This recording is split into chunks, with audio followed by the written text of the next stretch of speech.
Welcome to SS news. నేను మీ రమణ.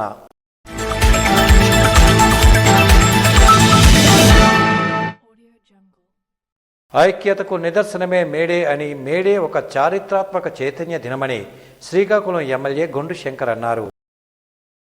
నగరంలోని పొట్టి శ్రీరాములు మార్కెట్లో టీఎన్టీయూసీ ఆధ్వర్యంలో గురువారం మేడే వేడుకలను నిర్వహించారు. ఈ సందర్భంగా ఎమ్మెల్యే శంకర్ మాట్లాడుతూ, చికాగోలో ఉన్న కొంతమంది ప్రాణత్యాగం చేసి ప్రపంచంలోని కార్మిక వర్గాలకు కొత్త వెలుగును ప్రసాదించిన రోజు అని పేర్కొన్నారు. ప్రజల శ్రమను రోజుల తరబడి దోచుకున్న సమయంలో మేము మనుషులమే, మా శక్తికి కూడా పరిమితులుంటాయి.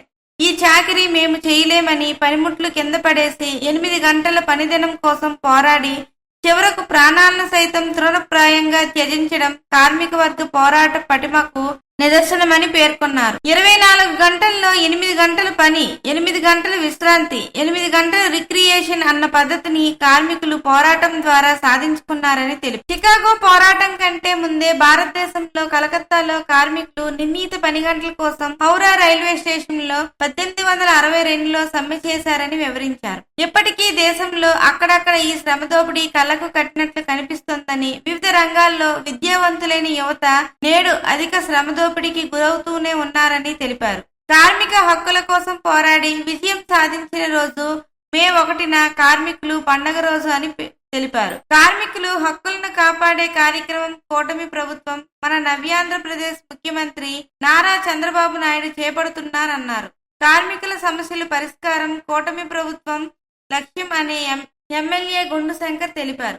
ఈ కార్యక్రమంలో టీడీపీ పట్టణ అధ్యక్షుడు మాదారపు వెంకటేష్, మాజీ పట్టణ అధ్యక్షుడు పొట్నూరు వెంకటరమణ, మార్కెట్ కమిటీ అధ్యక్షుడు కోరాడ హరిగోపాల్, కార్మిక నాయకులు, కార్మిక సోదరులు, కూటమి నాయకులు పాల్గొన్నారు. పెట్రోల్ బంకుల్లో నాణ్యతా ప్రమాణాలు తప్పకుండా పాటించాలని విజిలెన్స్ సిఐ సతీష్ కోరారు.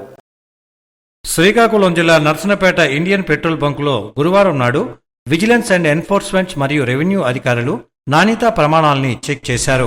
ఎస్పీ బర్ల ప్రసాదరావు ఆదేశాల మేరకు ఈ తనిఖీలు చేపట్టామని వారు ఈ సందర్భంగా తెలియజేశారు. పెట్రోల్ బంకులో చమురు నాణ్యత, నిల్వలు వంటి వాటిపై తనిఖీలు చేపట్టామని అన్నారు. ఈ కార్యక్రమంలో vigilance CI Satish, SI Ramarao, civil supply శాఖ అధికారులు శరత్ కుమార్ తదితరులు పాల్గొన్నారు. ప్రధాని నరేంద్ర మోడీ ఆశయ సాధనకు ప్రతి ఒక్కరూ తరలి రావాలని బెందాలం అశోక్ కోరారు. ప్రధాని నరేంద్ర మోడీ అమరావతి పర్యటన సందర్భంగా కవిటి మండలం నుంచి కూటమి నాయకులు, అభిమానులు, కార్యకర్తలతో గురువారం మధ్యాహ్నం బస్సు బయలుదేరింది. ఇచ్చాపురం ఎమ్మెల్యే ప్రభుత్వ విప్ బెందాలం అశోక్ జెండా ఊపి బస్సు ప్రారంభించారు. ఈ సందర్భంగా ఆయన మాట్లాడుతూ, ఆంధ్రప్రదేశ్ ను స్వర్ణాంధ్రప్రదేశ్ గా మార్చేందుకు ప్రధాని మోడీ, ముఖ్యమంత్రి చంద్రబాబు నాయుడు, ఉప ముఖ్యమంత్రి పవన్ కళ్యాణ్ అహర్నిశలు కృషి చేస్తున్నట్టు తెలిపారు. ఈ కార్యక్రమంలో స్థానిక నాయకులు, అధికారులు పాల్గొన్నారు. కార్గో ఎయిర్పోర్ట్కు వ్యతిరేకంగా మే 6వ తేదీన జరిగే కళా జాతరను జయప్రదం చేయాలని సిపిఎం పార్టీ నాయకులు పిలుపునిచ్చారు.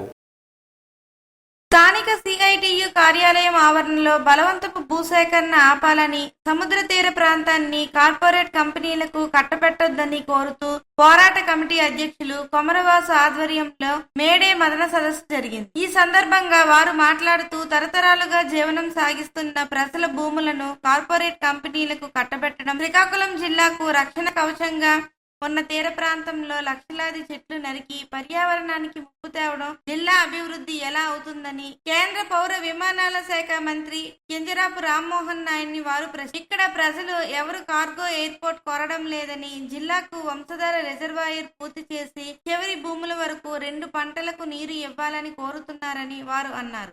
కార్గో ఎయిర్పోర్ట్ కు వ్యతిరేకంగా మే 6వ తేదీన కళాజాత నిర్వహించాలని చెప్పి ఇక్కడ కమిటీ నిర్ణయించడం జరిగింది.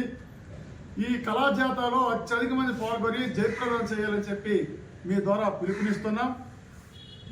ఈరోజు బలవంతం భూసేకరణ చేస్తూ కార్గో ఎయిర్పోర్ట్ పేరుతోని ఈ ప్రాంత ఆస్తులన్నీ కూడా కార్పొరేట్ సంస్థలుగా ఆస్తులుగా మార్చడానికి, కార్పొరేట్ సంస్థల ఆస్తులుగా బదలాయింపు చేయడానికి ఇవాళ ప్రయత్నాలు చేస్తున్నారు. ఈ రోజు కేంద్ర మంత్రి కింజరాపు రామ్మోహన్ నాయుడు గారిని కమిటీ తరఫున ఒక ప్రశ్న తెలుసుకోవడం మేమంతా ఏంటంటే, ప్రజల ఆస్తులు తీసి కార్పొరేట్ సంస్థలకు ఇవ్వడం అభివృద్ధి అని అడుగుతాను.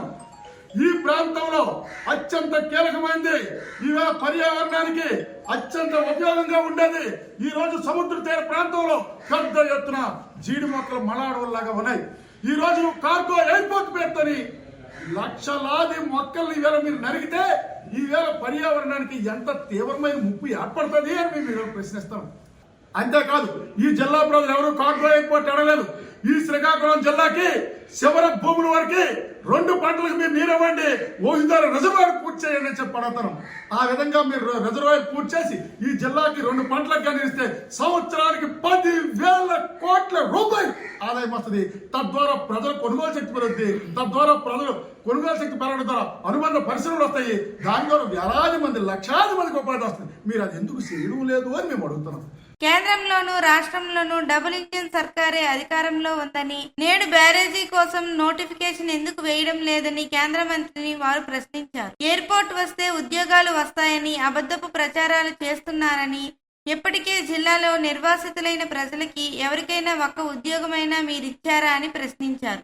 బలవంత భూసేకరణకు వ్యతిరేకంగా గ్రామాల్లో విస్తృతంగా ప్రచారం చేసి మే 6వ తేదీన జరిగే కళా జాతరలో అత్యధిక మంది పాల్గొని జయప్రదం చేయాలని పిలుపునిచ్చారు. ఈ సమావేశంలో కార్గో ఎయిర్పోర్ట్ పోరాట కమిటీ కార్యదర్శి జోగి అప్పారావు, ఆంధ్రప్రదేశ్ రైతు సంఘం రాష్ట్ర ఉపాధ్యక్షుడు K Mohan Rao, CPML new democracy రాష్ట్ర కమిటీ సభ్యులు వంకల మాధవరావు, పోతనపల్లి కుసుమ, సిపిఐ పలాస కార్యదర్శి చాపర వేణు, ఆంధ్రప్రదేశ్ రైతు కూలీ సంఘం నాయకులు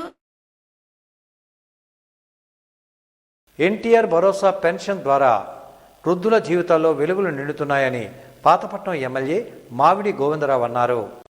పాతపట్నం మేజర్ గ్రామ పంచాయతీ పరిధిలో గల తుంబేసుపేట వీధిలో ఎన్టీఆర్ భరోసా పెన్షన్ పంపిణీ కార్యక్రమంలో ఎమ్మెల్యే ఎంజీఆర్ పాల్గొన్నారు. 3 నెలలకు ఒకసారి పెన్షన్ తీసుకునే విధానాన్ని ఎన్డీఏ ప్రభుత్వం ప్రవేశపెట్టిందని ఆయన అన్నారు. ప్రతిష్టాత్మకమైన హామీలలో ఒకటైన ఎన్టీఆర్ భరోసా పెన్షన్ పంపిణీ కార్యక్రమంలో పాల్గొనడం ఎంతో ఆనందంగా ఉందని ఎంజీఆర్ అన్నారు. ఈ కార్యక్రమంలో అధికారులు, నాయకులు, కార్యకర్తలు, ప్రజలు పాల్గొన్నారు. కార్మికుల పిల్లలు కార్మికులు కాకూడదు అని ఎమ్మెల్యే బగ్గు రమణమూర్తి అన్నారు. మేడే సందర్భంగా నర్సన్నపేట జట్టు కళాశీ యూనియన్ ఆవరణలో మరియు భవానీ కార్మికుల ఆధ్వర్యంలో ఏర్పాటు చేసిన మేడే వేడుకల్లో నర్సన్నపేట ఎమ్మెల్యే బగ్గు రమణమూర్తి పాల్గొన్నారు. ముందుగా ఆయన జెండా ఆవిష్కరణ చేసి మాట్లాడుతూ కార్మికుల పిల్లలు మళ్లీ కార్మికులుగా ఉండకూడదని, వారికి మంచి చదువు చదివించే విధంగా కృషి చేయాలని, వారి పిల్లల కోసం ఖర్చులు పెట్టాలని, కార్మికులంతా ఆరోగ్యంగా ఉండాలని ఎమ్మెల్యే పేర్కొన్నారు. ఒకసారి క్రిస్మస్ పండుగ ఉండొచ్చు, ఇలాగా పండుగలు ఉంటాయి. కానీ ప్రపంచ దేశం మొత్తం జరుపుకునే పండుగ ఏదైనా ఉందంటే ఈ మేడే. అంటే కార్మిక శక్తిని ఐకమత్యం చేసుకునే రోజుది. ఈ మేడే సందర్భంగా కార్మిక శక్తిని శ్రమ దోపిడీ జరగకుండా ఐకమత్యంగా ప్రపంచ దేశాల్లో ఉన్న కార్మికులందరూ పోరాడి సాధించి ఏదో చికాగోలో జరిగి రక్తాన్ని సిందించి తద్వారా ఈ హక్కులను కాపాడుకునే రోజు ఈ మే 1. అలాగే మన నర్సన్నపేట జట్టు కళాశీ యూనియన్ అనేది ఒక పటిష్టమైన వ్యవస్థ. కారణం ఏంటంటే జిల్లాలోనే కాదు రాష్ట్రంలోనే ఒక గుర్తింపు పొంది అందరు మన్ననలు పొందిన ఏదైనా మరి మనకి యూనియన్ ఉందంటే నర్సన్నపేట జట్టు కళాశీ యూనియన్. అలాగే కార్మికుడికి అన్నదాన కార్యక్రమంలో పాల్గొన్నారు. ఈ కార్యక్రమంలో కూటమి నాయకులు, కార్యకర్తలు, అభిమానులు, ఇతర ప్రజా ప్రతినిధులు మరియు జట్టు కళాశీ కార్మికులు తదితరులు పాల్గొన్నారు. మేడే స్ఫూర్తితో కార్మికుల హక్కులు కాపాడుకుందాం అని సిఐటియు జిల్లా అధ్యక్ష ప్రధాన కార్యదర్శులు సిహెచ్ అమ్మనాయుడు, పి తేజస్వరరావులు కార్మిక వర్గానికి పిలుపునిచ్చారు.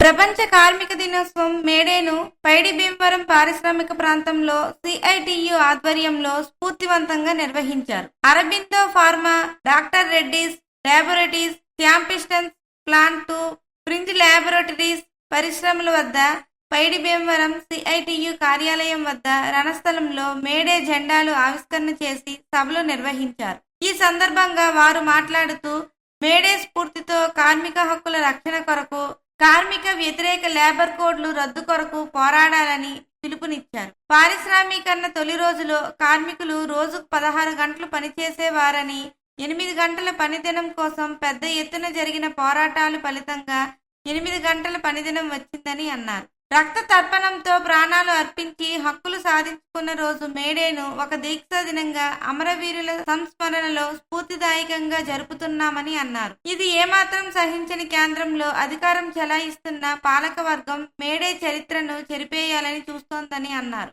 నేడు 8 గంటల పనికి బదులుగా 12 గంటలు చేయాలని నిర్బంధిస్తున్నారని అన్నారు. పెట్టుబడిదారులు పాలకులను శాసించి శ్రమను మరింతగా దోచుకుంటున్నారని అన్నారు. కార్మిక వర్గం అశేష త్యాగాలతో పోరాడి సాధించుకున్న కార్మిక హక్కులను కాలరాస్తూ కార్మికులకు రక్షణగా ఉంటున్న 44 కార్మిక చట్టాలను రద్దు చేసి యజమానులకు కార్మికులను బానిసలుగా మార్చి 4 లేబర్ కోడ్లను కేంద్ర బీజేపీ ప్రభుత్వం తీసుకొచ్చిందని అన్నారు. బ్రిటిష్ వాళ్ళు పరిపాలించినప్పటి నుంచి కార్మికులు ఐక్యంగా పోరాటం చేసి సాధించుకున్న హక్కులను కూడా కేంద్రంలోని మోడీ ప్రభుత్వం రద్దు చేస్తుందని అన్నారు. కేంద్రంలోని బీజేపీ ప్రభుత్వం లక్షల కోట్ల రూపాయలు ప్రజాధనాన్ని అదానీ అంబానీలకు గుమ్మరించి ప్రజలపై పెట్రోలు, డీజిల్, వంట గ్యాస్ భారాలను మోపిందని విమర్శించారు. ప్రభుత్వ రంగ సంస్థలన్నిటినీ కార్పొరేట్లకు కట్టబెడుతోందని విమర్శించారు. మొత్తం భారతదేశాన్ని, దాని సంపదైన ప్రకృతి వనరులు, ప్రభుత్వ రంగాన్ని కార్పొరేట్లకు దారాదత్తం చేస్తుందని,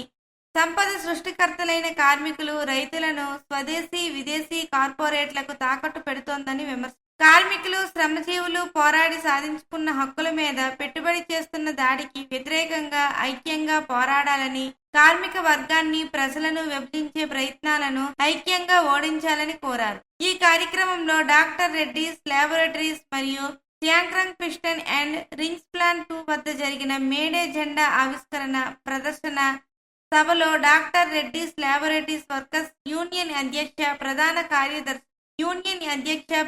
కార్యదర్శులు తదితరులు పాల్గొన్నారు. తెలుగు ప్రజల గర్వకారణం అమరావతి పునర్నిర్మాణానికి ప్రతి ఒక్కరూ తరలి రావాలని బగ్గు రమణమూర్తి పిలుపునిచ్చారు. గౌరవ ప్రధానమంత్రి నరేంద్ర మోడీ గారి చేతుల మీదుగా ఆంధ్రప్రదేశ్ రాష్ట్ర రాజధాని అమరావతి పునర్నిర్మాణ శంకుస్థాపన కార్యక్రమానికి నరసన్నపేట నియోజకవర్గ కూటమి నాయకులు, కార్యకర్తలు ప్రయాణమయ్యారు. ఈ సందర్భంగా బస్సులను జెండా ఊపి నరసన్నపేట శాసనసభ్యులు బగ్గు రమణమూర్తి ప్రారంభించారు. ఇవండి ఎస్ఎస్ న్యూస్ విశేషాలు. తిరిగి మళ్ళీ మరిన్ని విశేషాలతో కలుద్దాం. Stay tune to SS news.